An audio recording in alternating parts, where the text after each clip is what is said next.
friends, under the constitutional schemes of things, the organs of the state, that is, legislature, executive, and the judiciary, are independent in their own domains and shall not interfere with one another except according to the established procedures of the land, that is the Constitution of the India.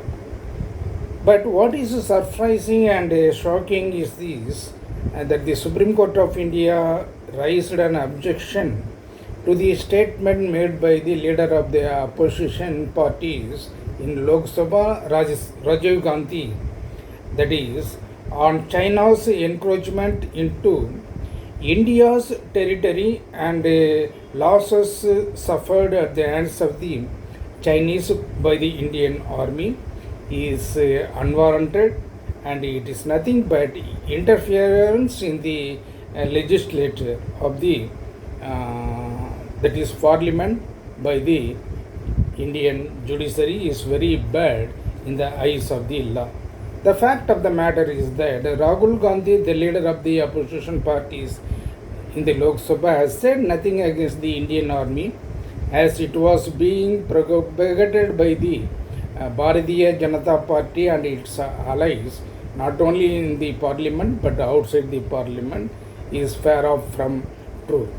The Deccan Chronicle newspaper today, in its editorial, has rightly summed up Rahul Gandhi's statement. I quote, "Thus, Mr. Gandhi's statement cannot be construed as being against the army by any standards, especially those of the government and the armed forces. Questions on the loss of Indian fighter jets during Operation Sindhu were blocked by the very logical stand that India had achieved its operational targets and that losses were part of defense operations. By the same token, then the government can clarify that it had achieved its target on the Chinese border too, losses notwithstanding, quote unquote. That is, why then are its feathers ruffled? Mr. Gandhi was certainly not questioning the professionalism or integrity of the Indian army, but questioned the ruling dispensation to answer this question in the floor of the House. But this was nothing but an interference by the Supreme Court of India in the internal affairs of the parliamentary proceedings and debates. It goes against the canons of all natural justice and against the Constitution of India. Further, the court suggested to not raise such hot topics in the parliament.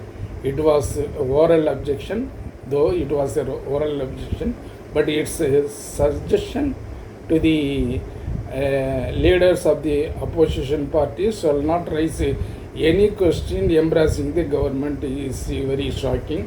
This is against the canons of all natural justice and Indian Constitution. It goes against the democracy of the country. The parliament is for answering questions, and it is the honest duty of the ruling party to answer all the questions raised on behalf of the people of this country. This is democracy. Thank you so much.